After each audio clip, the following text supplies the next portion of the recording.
I don't think you realize what kind of trouble you were in last night. What's that like to live deliciously?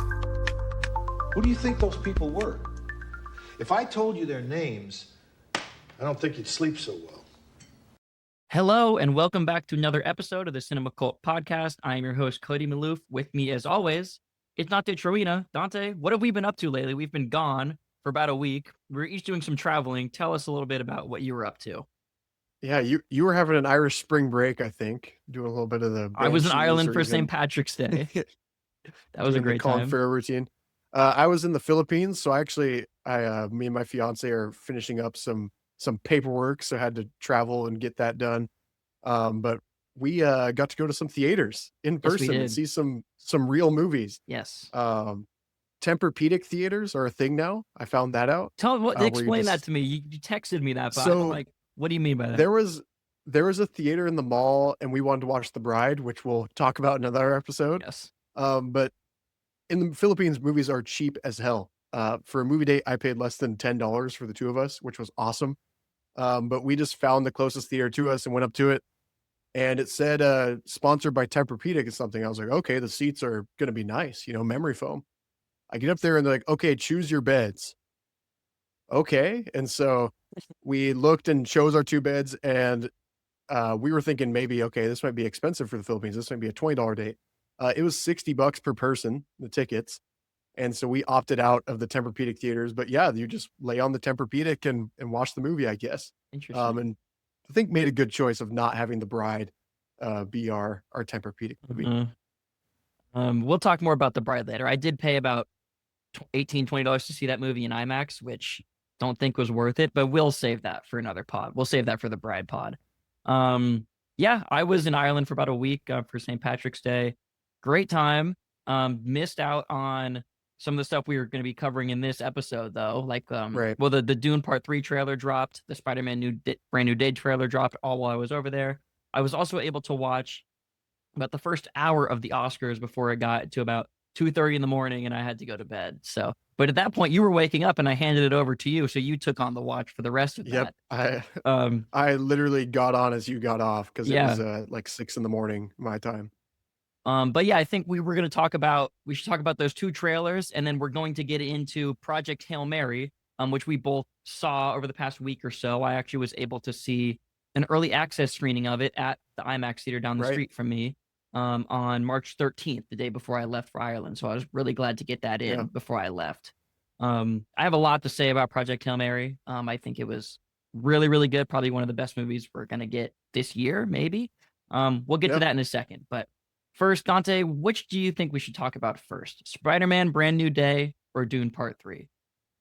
Let's talk about order of release. I think Dune came out the day before. Okay. We're finally getting some excitement for, I guess, not summer movie season, but what's ahead in 2026.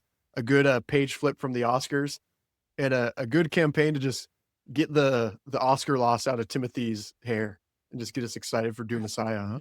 And get Timothy's hair off of him. I mean, he's bald in this Right. trailer. Spoiler.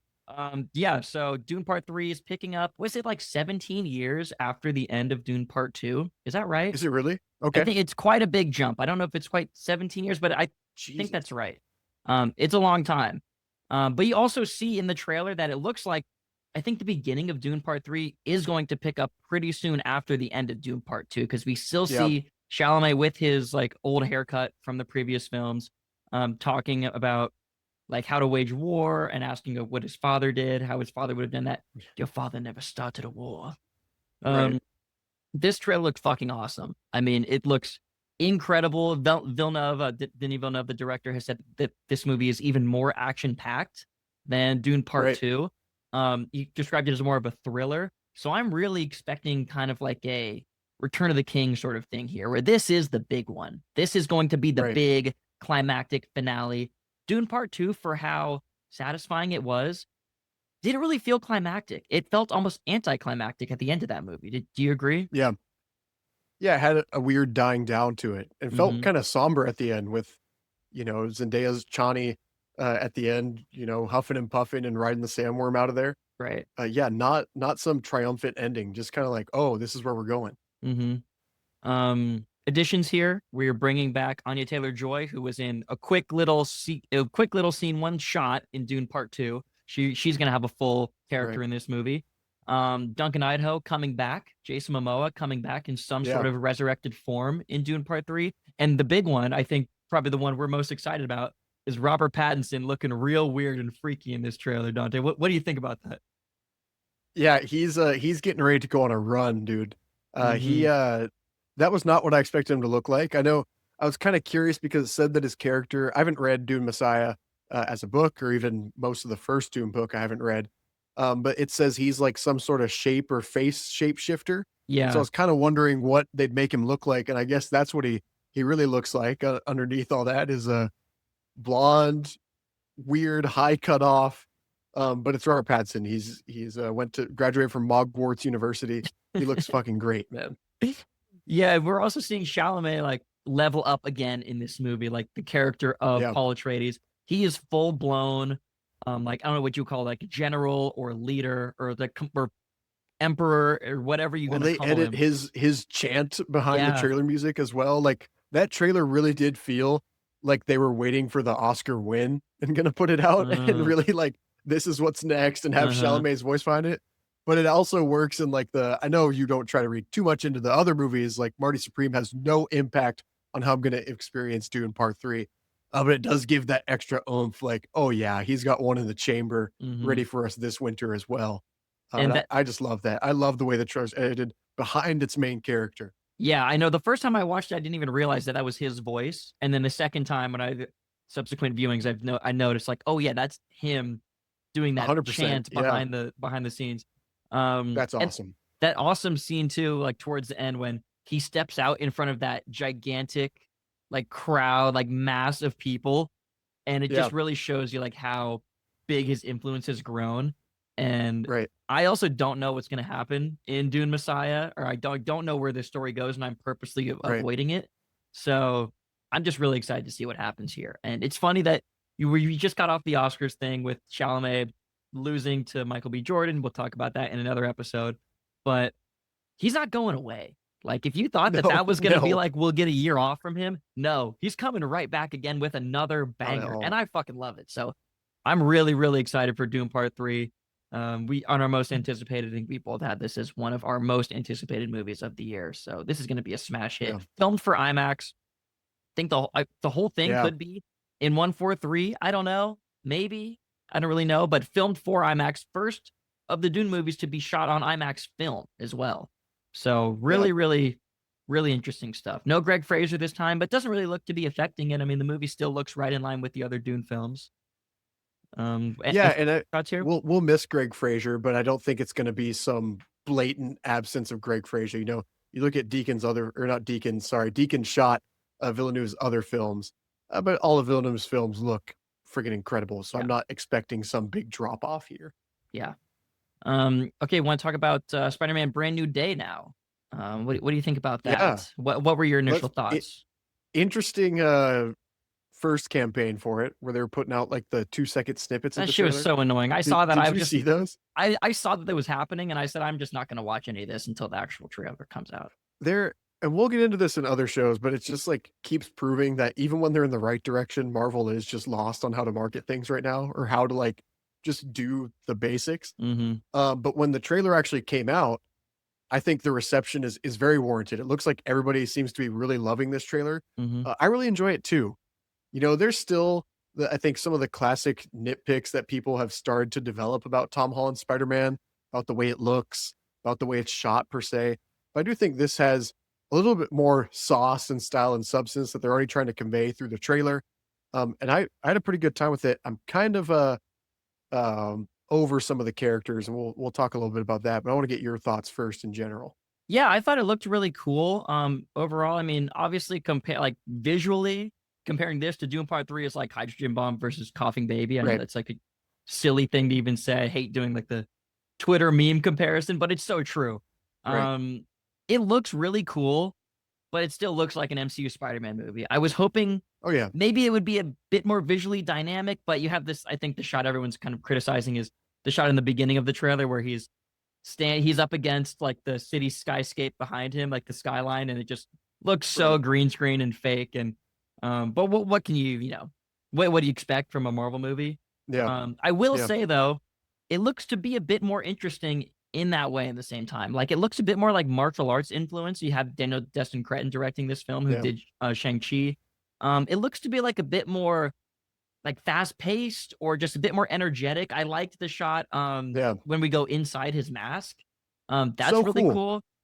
Like Yeah. little interesting things like that.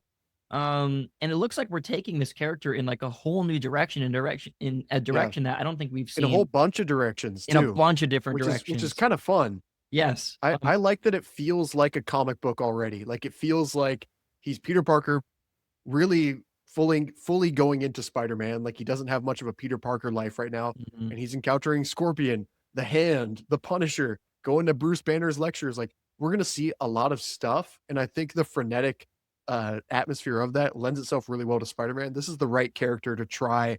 Uh, I know we've tried it in the past with multiple villains, but this is the right character to try some of that stuff they did in Fantastic Four with the montaging. Do that with Spider-Man too. Sure. Show us a little bit of what he's been up to. I think you're gonna have to do some of that because there's no way all of these villains are getting like a full arc in this movie.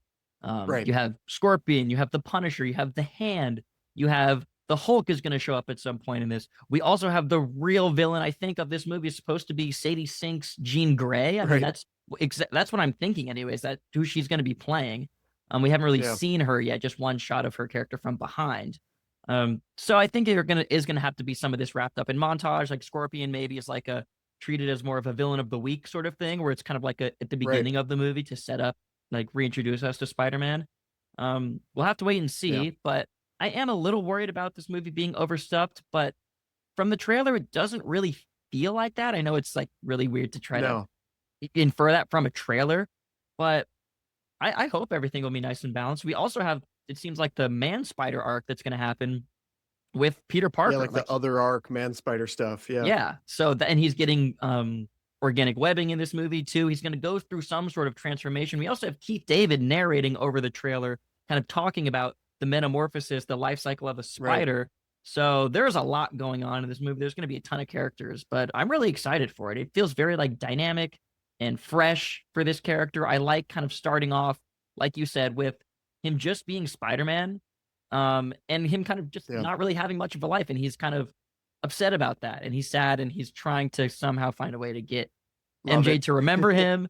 And yeah, I mean, overall, just very, very excited for this movie. So, and anything else there? I have J. Michael Straczynski's Spider-Man on the shelf behind me. It also seems like they're doing a little bit of the I'm forgetting the name of the particular arc, but where it's like, which came first? Did the spider's powers exist in the spider and transfer over to you, or were you always this powerful inside? That's what some of the narration seems to be saying.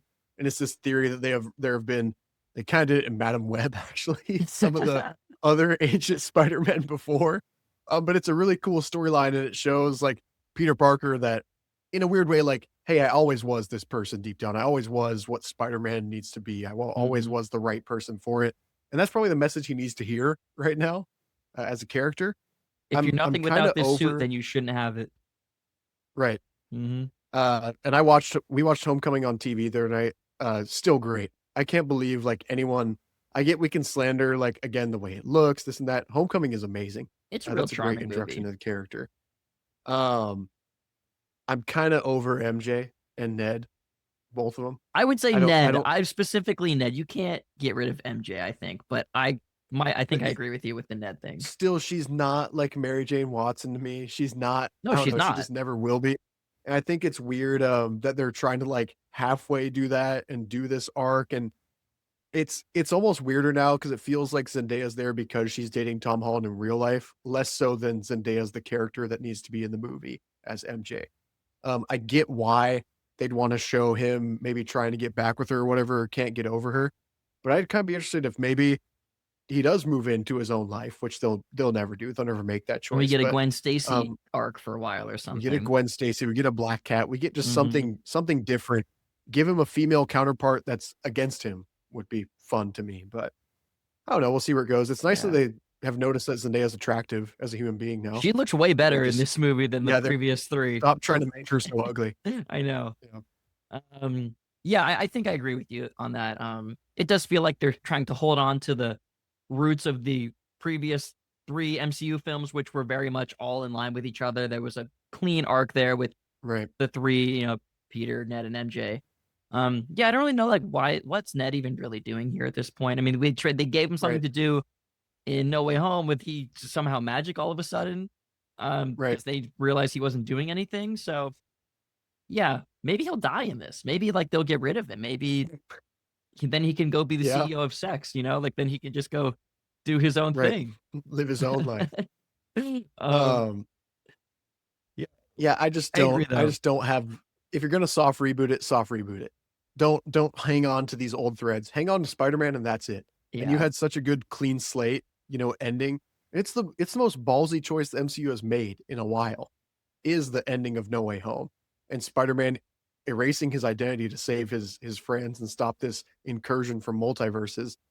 And so like just embrace that. Let Spider-Man be on his own. Let him be, the character, let him grow into being Spider-Man now. It felt like that trilogy, the end arc of it was like, oh, he's Spider-Man now. Hmm. He really is on his own. And so let him be that for a bit.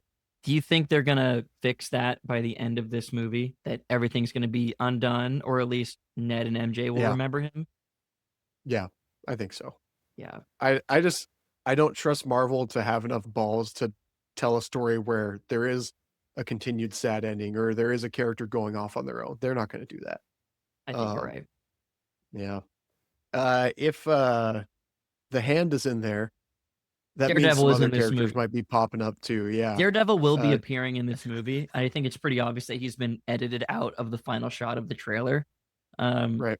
he will be in this movie. The stuff with the hand actually looked really, really cool too. Like I thought that was the stuff that looked the Yeah. coolest. Like the shot where he's on his knees, like facing towards Yeah. them, and I thought that looked really dope. So I'm excited to see kind of what the whole plot of that is. That's something we didn't even mention. That all the villains in this movie also have the hand. Like you have a Right. ton of stuff going And that's on. something So that Cretin seems really excited to direct too. yes, yes, And I so it seems agree. right up his alleyway. And just like, if you're going to choose somebody for it, it should be him. Daredevil should 100% be there.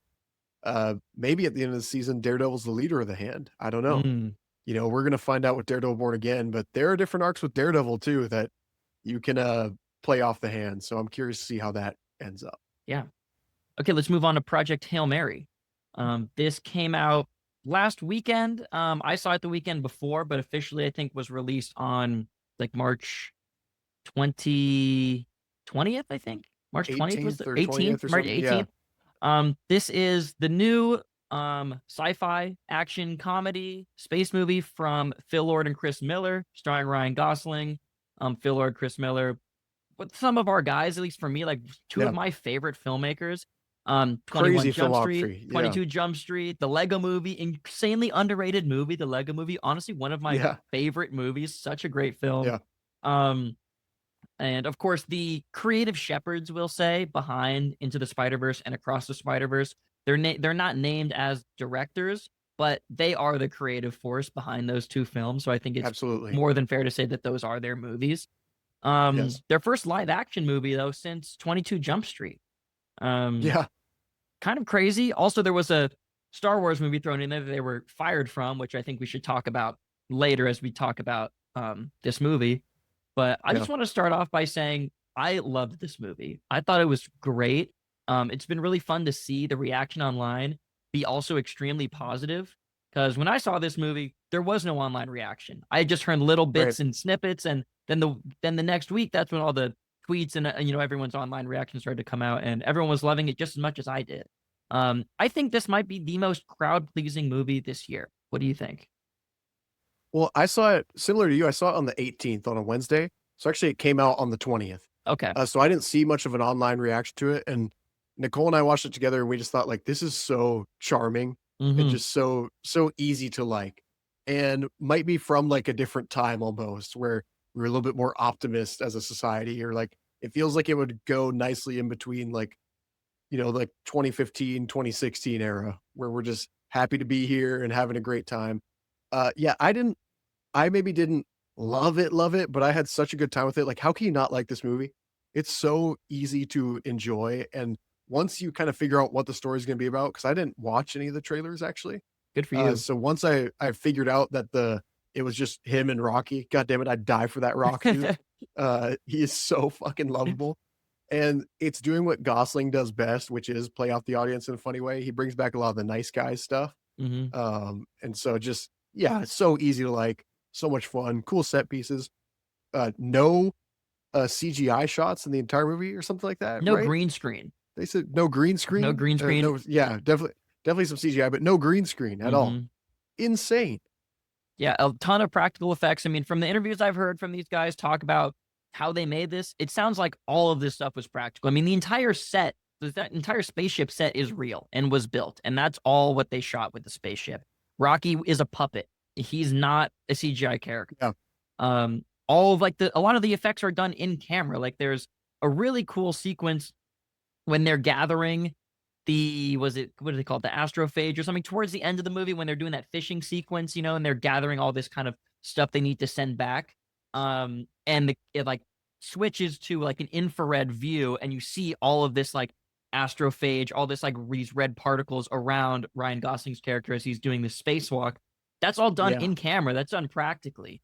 And it really shows. I mean, this movie looks incredible. You want to talk about Greg Fraser? This Right. is the time to talk about Yeah. Greg Fraser. Famed cinematographer. I mean, who has been cooking more than Greg Fraser the past 7-8 years? I mean, seriously, Yeah. he's on another one here. This movie looks fucking awesome. I was lucky enough to see it in 70mm IMAX, and if you can, you totally should. I mean, Yeah. drive hours to go see this in IMAX. It was mind blowing, and I was just charmed by every minute of this movie.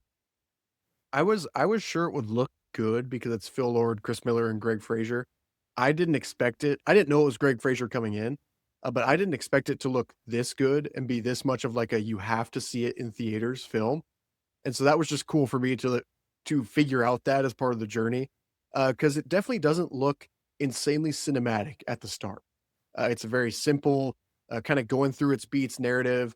You're even when you're getting out into space, you're in the spaceship, you're in the tunnel with Rocky, and then as we start to get more and more outside, from like the shadow sequence onwards, it's like, oh wait, this movie looks fantastic, and you kind of stumble into that conclusion, and then you get scenes like you said with the astrophase and I think it's everybody's background on like Letterboxd or posting it on Twitter or whatever now. It's fucking beautiful. Yeah. I think Gosling Dante is more funny and charming than we've seen him in. I mean, it's hard to say in a while because he's been doing some really like Yeah. more lighthearted movies recently. I Right. think after Blade Runner 2049, after First Man, he's talked about this in some interviews where he took a step back and decided like, what does he really want to be doing? Not that those were amazing movies, but I think he also said that after he had kids, he really wanted to make stuff that was Oh, more, right. I guess, heartfelt or more playing towards like a family audience or more just towards a general audience. And it Yeah. really shows up here. I mean, Barbie, now Project Hail Mary. These are just really fun movies to watch. And I think Gosling is so effortlessly charming in this movie. And he still brings emotion where you really want it too. Yes. It's funny, like we say, take a step back, and for Gosling standards he has, it's almost like he's been missing for us, but then you're like, oh wait, he's been in like 3 or 4 things in the past 2 years, which for him is slowing down and not doing as much. I know he was in the Gray Man and some of this other stuff that was a little bit more lighthearted. Barbie, we loved him as Ken. But it's funny, like, yeah, he has 2 completely different sides of his bag. There is that serious, melodramatic, like he is me persona that a lot of guys latch onto from Drive and Blade Runner 2049. And then there's this dude is totally me, where he's bumbling through space and just figuring things out and piecing it together. And he's maybe not the right guy for the job, but he's the only guy for the job. And that's who they have faith in. And so he just plays that really well. He's someone that can look straight into the camera and make a joke right at you as an audience member. And you'll laugh because it's Ryan Gosling. And he just delivers it in a funny, clunky way. Yeah, he's really good at like bringing himself down to the level of other characters. Like he is this Yeah. movie star, Ryan Gosling, but he's so good at playing the sidekick or like I heard Phil Lord and Chris Miller describe this. He's playing like get on the team. Like he was really trying to like get onto the team with Rocky. They're saying like, Rocky, you're so much older than him. You're way more experienced than this guy. He should be trying to get on your level. Right. And it really Right. feels that way. And it's really easy for Gosling to like kind of try to latch onto a movie star persona where I have to always win and I have to be the smartest guy in every room. And it's so Yeah. cool and so much more interesting that he doesn't want to do that, that he would much rather be kind of the clunky, bumbling guy sometimes who's Yeah. really still charming and obviously very good looking, but he's not just like our movie star archetype. He is like really trying to Right. do cool, interesting stuff. And it really shows. I mean, let's just go over Dante. Let's just go over some of his like this last maybe Sure. 10 plus years. Okay. So let's just start 2011 Drive, right? I think that's when Yeah. Gosling like kind of leveled himself up onto like another like more Really people's becomes a radar. guy's guy too. Yes. He was in The Notebook and other stuff like that before, but this is where he really becomes a movie or film nerds person. I'm just going to rattle off some stuff over the past 10, 15 years. Drive, The Place Beyond the Pines. Then we go to, let's just skip on up to The Big Short, 2015. Then The Nice Guys and La Yeah. La Land in 2016. Blade Runner in Yeah. 2017. First Man in 2018. Takes some time off. Then comes back with The Gray Man. Not a great movie. We'll skip over that one. Then we go right into Barbie, The Fall Guy. Now we're in Project Hail Mary. And then next year, we have Star Wars Starfighter starring Ryan Gosling. So Right. he's on a great run right now. I think the death of the movie star has been maybe a bit exaggerated because as long as we have guys like Ryan Gosling out here doing this work, the movie stars are not going to go away. And I really liked what he said a Yeah. couple days ago. I saw he surprised some people at a screening, and he said, "It's not your job. It's not speaking to the audience. It's not the audience's Right. job to come and keep movies alive. It's our job to make stuff that's worth seeing." So cool. And this is the perfect movie to stand behind that on. Like to put this movie out there, this is going to be, like I said, really crowd pleasing. I think this has already been a huge hit. So this is like the perfect movie to like make that statement on. Yeah. It kind of reminds me of like it's an inverse Bradley Cooper, where like Bradley Cooper has done a path that Ryan Gosling could have gotten on because Bradley Cooper started as a rom-com guy, world's sexiest man, kind of did some action stuff. But then Bradley Cooper was also in Place Beyond the Pines. And Bradley Cooper was in, Silver Linings Playbook. Some of these movies that you could see Gosling being in as well in those parts. And then Bradley Cooper got a little bit too like out of reach or prestigious for us. Well, Yeah. I think we both love Bradley Cooper. We do. I think he's become like a little bit too big for himself and done stuff like Maestro, which seems so Chasing like the it was prestige a good, bit but more. out of reach, chasing that Oscar. He did what is say like they're calling it Bradley Cooper Divorce Guy movie with Will Arnett this year. They're not Is this even thing calling it on? like an actual title. Bradley Cooper Divorce Guy movie. You won Best Picture. But he's doing stuff that is just kind of out of reach and like trying really hard and chasing something that's not there. When it's like, dude, you're funny as shit when you pop up as a cameo in Dungeons and Dragons. It's cool to have you in Superman as, Jor-El. Do this fun, like weird little stuff that pop in, have a good time with yourself. Don't take yourself too seriously. I think Gosling has done the other end of that, and you see where it pays off with something like Project Hail Mary, which is becoming a hit because of his force behind it, because of bringing book readers into this. Dante, what do you think Lord and Miller, what did they do to get themselves fired off of Solo? Because this feels like revenge almost. Because They're- what happened there? I mean, Kathleen Kennedy, what the fuck is she doing? Because even when they that, had their own opinion, probably yeah, they had a specific did. point of view. a real script. Yeah. I know. I mean, because this movie really is excellent. It's really funny. I mean, it has that classic kind of irreverent Lord and Miller sense of humor that they bring to kind of everything they do. This really fits right in line with that. Also written by Drew Goddard, who has written some other great stuff that we've loved. The Martian. Also wrote and created our beloved Daredevil TV series for Netflix. So he did. Is he the one that did the Bad Times at the El Royale? wrote and as well? directed that. Yeah. Yeah. What did Lord and Miller do on Solo besides like have a strong point of view and maybe wanted to like just do something interesting? Because it really feels like that movie should have been made, because this feels like revenge of like, oh, we can't make our own Star Wars movie. We're just going to make a way better, way cooler, original sci-fi movie instead. Right. And well, it's interesting to me that Gosling's still doing the one with Levy in Starfighter. Mm-hmm. And so, you'd think like maybe can he patch it up between Disney and Star Wars as a franchise and, Lord and Miller because they should be directing, 20 Star Wars things. They should Yeah. go and do some Clone Wars shorts on, Disney Plus. They should be in Disney's back pocket right now, and they're not. Do you think maybe they saw what it was and even quit, and now the reporting is that they're fired or something? I think it was Like, I don't reported know. immediately that they were fired or That's that just so they left weird. because of creative differences, but that essentially means that you were fired. I think like if you leave When for it's I creative differences, it means like you can leave because we're not going to make the movie you want to make. Well, and I get them I get Star Wars kinda cooling off on Taika Waititi, Hmm. who was around that same time and announced or cooling off of the, Dumb and Dumber D&D, the guys who wrote, Game of Thrones and just kinda gave up on it at the end. Hmm. But I don't get them cooling off on, Lord and Miller because these guys still got, I think still haven't made their best project, to be honest. And are Yeah, still bringing or this might be, I don't know, but they're still bringing the heat and still look like they have a lot of good years ahead of them. yeah, this is easily up there, with their like in their filmography. Um, Yeah. I want to talk a little bit more about like specifics from in this movie. I mean, we haven't really talked about the plot yet. Should we like go over the Right, plot a little bit right. here? Sure. Um, so Gosling plays Ryland Grace. He is a middle school science teacher, who also has a career in theoretical science, I guess, or Right, he's in the some. science He's community. a scientist of some sort. I Sure. can't specifically say what, but he gets recruited for Project Hail Mary, which is essentially this mission to stop the sun from slowly dying. The sun is being Yeah, it's slowly having its energy eaten by these like micro organisms that are sure. leeching power from the sun um in a non trivial amount essentially. Like it's enough to where the sun is going to die in the next 20 to 30 years or something and we'll Yeah, lose half of all life on earth and it'll just get worse from there.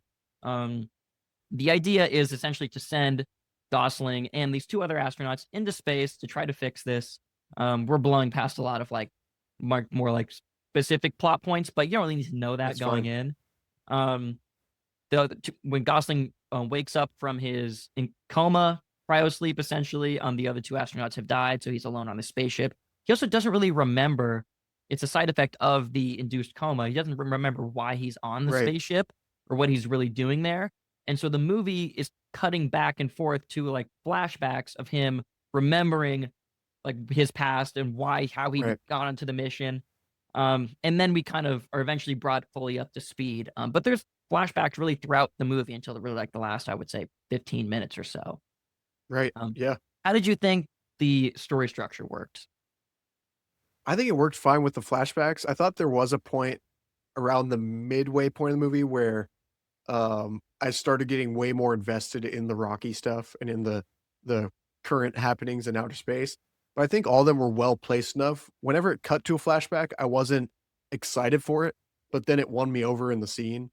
And, even the scene of Sandra Huller taking the time to, sing to Hmm. all the astronauts before they're going off on their mission, cool, or no, sweet, really, and won me over. Yeah. And then even finding out, you're slowly trying to think why he got on here, or how he ended up as a part of Project Hail Mary, because he was recruited just as a scientist initially and doing they wanted somebody that thought outside of the box and didn't care what their opinion brought to the table because everybody that thought inside the box hadn't had any conclusions.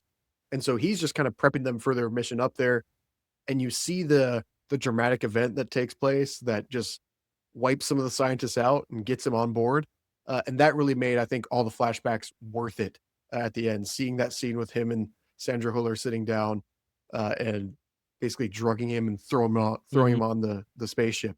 Yeah. Um, I really liked him too. I especially liked. I just thought it kind of broke the story up a little bit more. It's better to like yeah, feed us that information after the fact than like have that all be set up. That's like yeah, a bit more conventional. And I think this worked a lot better. I also just really liked all the stuff of like building up to what even is Project Hail Mary. Like we are in the dark with Grace for a while on what this project actually is. What are we really working on yeah, here? I liked all these little science experiments trying to figure out how to breed the astrophage and that sort of. And with working with his friend, the security guard. I can't remember what the security guard's name was off the top of my head, yeah. He but was cool though. it Yeah, was yeah, fun. Their little science experiments. I just really found it really charming. Like there really wasn't a part of this movie that I found to be dull or like unengaging. I was just Yeah. pleasantly charmed this entire time. There's like enough exposition to make stuff make sense as far as the science goes, but it doesn't really get Right. too bogged down in really trying to over explain everything to you. It feels accessible, but also there's enough jargon Yeah. in there to make it feel realistic at the same time. Yeah. You Um, need to know the pitch that you gave about the movie, and the movie does a good job at doing that. mhm. It's just, hey, the sun's dying. He's the guy that can fix it. He enough background on the character, enough that you believe the science and it feels real enough. Great. Yeah, and then once we get into really, like, the heart of the story when Grace meets Rocky, they converge on this one star that seems to not be dying for some reason. Um, Grace is going to that star to investigate why, hopefully learn how they can, transfer that over to our sun, and he meets this alien Rocky, who's like this little rock guy, who's also trying to do the same thing for his planet, and that's, like, really what the movie is about, is the relationship between Grace and Rocky and them trying to come together to figure out like how to solve this problem. Just like great buddy comedy stuff here. And Gosling is Yeah. so great playing against a rock. Like and the Yeah. Rocky himself is a great character. He's funny. You get a lot of like get to know you sort of scenes and they were trying to figure out how to Right. communicate with each other. It's all very charming. It's very sweet. And it becomes emotional at a certain point in the story too. And then all of that stuff really hits. Yeah. I could watch them do anything. Like I could watch them be baseball coaches together or something Yeah. for a little league team. Like I could watch these two doing whatever task they want to do. They're just fun when they're on screen with each other. James Ortiz, who voices Rocky, it's his second credit in a movie, as far as I'm seeing on my end. Uh, Insane. I know he's just voicing small parts of the character and translations over it, but he brings so much life into the voice that they end up choosing for Rocky, which I thought was fun as well. That Mhm. initially they can't communicate and they're doing the dances together, trying to Yeah. communicate, and then he takes a science experiment with sound waves that he was doing with his class in the beginning. It's like, oh, okay, cool little payoff for that. And he's using sound waves to figure out noises through Rocky and translating his voice. And then it shows you that he's smart while also um, giving voice to a character, literally. Mhm. And so I think it's just kind of a fun way to accomplish two things at one time.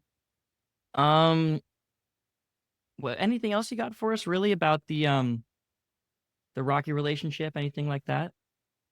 No, it's just fun. I don't have like it's kinda hard because it doesn't have, like, some strong opinion for me on it. It doesn't have, like, some bold take or where does this stand type thing. It's just such a fun movie. It's so endearing, and it's cool that we get a movie like this. Yeah, You know, it I is feel really like every endearing. movie is trying to be really, really, sincere in a more sad way or heartbreaking way or Mhm, serious way, and, you know, while you feel the tension of, like, the Earth needs this project to go, there's never, like, that doom and gloom atmosphere as much, even though like the Earth flashback scenes are shot in gray and a little bit more like toned down than the scenes in outer space.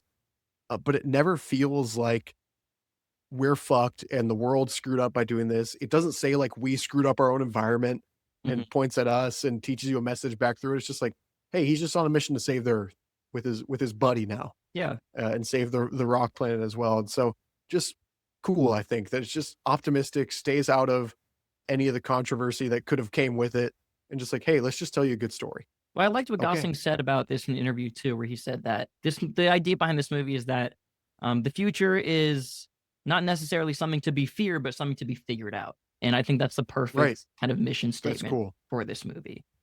Um I think this movie 100%. owes a lot to some other very famous, sci-fi movies and books. I mean, it's written by Andy Weir, who also Sure. the Yep. book itself was written by Andy Weir, who also wrote The Yep. Martian. This movie feels very similar to The Martian in a lot of ways. Lone Yeah. guy in space trying to figure shit out. Um, Can't get back, but he might get back. exactly. The Martian for sure. I think Gravity is another big influence on this. Alien, I think, for all the Yeah. interiors of the spaceship. Interstellar, Absolutely. obviously. There's some 2001 in here. Ad Astra. Anything else that Yeah. came to mind for you? No, that was about it for like sci-fi Maybe influences. I think there's E.T. a lot of Definitely some E.T. in there. ET in there. I think there's a lot of fun actually Spider-Verse influence on it, and especially with some of the scenes that come in. It even reminded me like little moments where the characters figure himself out, similar to how Miles Morales does in the first Into the Spider-Verse film. He looks out into outer space and gets terrified Mm-hmm. at first and is like, "Nope, not doing that." And it Yeah, reminded yeah, me of the yeah, scene where Miles goes up the staircase and is gonna jump off the roof, and then he yeah. looks down at the other roof and he's like, Nope. "Yeah, no, I'm going off a shorter roof." And so, Uh-huh. reminded me a lot of that, which I know is kind of an obvious comparison with Phil Lord and Chris Miller, but Yeah. I liked it still. Mm-hmm. Pemberton's score, gives a lot of Yes, that great influence as score. well. Daniel Pemberton is in his bag, doing a lot of, like, the klutzy Nicholas Britell type stuff, when Gosling's trying to figure things out, a lot of weird percussion and bopping noises, but then he also has the big sci-fi synths that he's so good at, and some of the epic scenes in the film, so great score by Pemberton too. Do you want to talk about the ending? I know I saw in your review on Letterboxd you said, and I felt the same way, that Which this one? movie ends about 5 different times. It felt like the Return of the King stuff without 3 movies or, you know, 2 movies and a full 3-hour movie before it, where it's Mhm. like we're doing the 4 or 5 endings thing where, while Pemberton's score is great, like I just said, the score would swell up a couple times and really confuse me where I thought it was gonna cut to black, or they give, like, monologues, like, over narration at the end. Like, it felt like it was gonna leave off on Earth at one point with Sandra Yeah, Hiller's character, where that's she's what I thought it figuring was. everything out and piecing Yes. it together in a montage while Gosling's narrating that, "I'm gonna figure it out in outer space, and I have faith in you guys. I'm gonna go to the other planet." "Okay," And I liked all the endings, it just felt kinda weird. Mhm. And It I did think it definitely ended in end the it. right place, Yes, yes. with him on outer space, teaching the rocks in science class, like, I loved that. I was happy I saw that, but yeah, I did feel like it ended too many times. Mhm. I agree. I definitely felt in the theater that it was gonna end about maybe 3 or 4 different times before we did eventually get our Yep, conclusion. Ultimately a satisfying conclusion though, and I don't really hold it against the absolutely. movie too much there, so that's like No. a very small gripe. I Um I think the only choice that maybe makes me, like, not give it that extra star or something in my rating scale, is I don't think we needed to part ways as Rocky, and Grace do, and then he figures out the fuel isn't enough, and then he has to go back to Rocky. Mhm. It's like, we were up there with the same problem that we didn't have enough fuel, and then we figure out a solution for that. We part ways. We figure out the fuel is volatile. So then he has to choose between Earth and Rocky's planet and goes back, or to save Mhm. Rocky. He goes back, saves Rocky, and Rocky is asleep again when he gets there or whatever. And you think Rocky has died for the second time or whatever. And that's not the case. And I just felt like just have them run out of fuel and be able to, hey, we can go to your planet or my planet. We can send info to one of them. And they send info down to Earth and they have faith in Earth. And he goes to Rocky's planet. Shave off those 20 minutes, give us the same exact choice. Have the hug moment, have the bromance continue on the other planet and save 20 minutes or so. But Yeah. that's the only Um thing to me that was actually negative from that. Yeah. That's understandable. I can see that. I mean, this movie's already 2.5 hours too, so they definitely Yeah. felt like they could have cut a little bit off of there, but didn't really Yeah. feel the runtime that much maybe until about the end, like that point is maybe when you start to feel it a little bit. Yep. Um, but again, little things. Overall, very satisfying. Like I said up top, I think this is gonna be maybe the most crowd pleasing movie of the year, and it could end up being the biggest hit of this Yes. year too. I mean, we're very early into the year still, and we still have Avengers and Dune and some other big stuff coming up as well. So hard to say yet if this is going to be like the highest grossing movie of the year, but we're certainly up to a very strong start here. Seems like last year too with Sinners was a good hit in theaters too in April. So we're Right not quite in early in the April year and yet, carried right over. Yeah. but it's always good to get one of these early in the year to be like, okay, like this is going to set the tone. This is going to set the We're off to a table. good start. Yeah, loving it. And the So biggest things are coming up too. So exactly. that's it's one of those, if this is such a hit, what's coming after? Hmm. So always fun. Yeah. Well, any other final thoughts on here before we close out on Project Hail Mary? No, just if you got the chance to see it in theaters. I know it didn't advertise itself as much as a movie that you have to see in theaters. I think we both agree that this is one that is best seen in theaters. Don't wait for it to Absolutely. come out on home, especially if you're someone that read the book. I think it did, from what I understand, with people who have done or seen both or read and seen the movie. It did the book a lot of good service. So go see it in theaters, support it.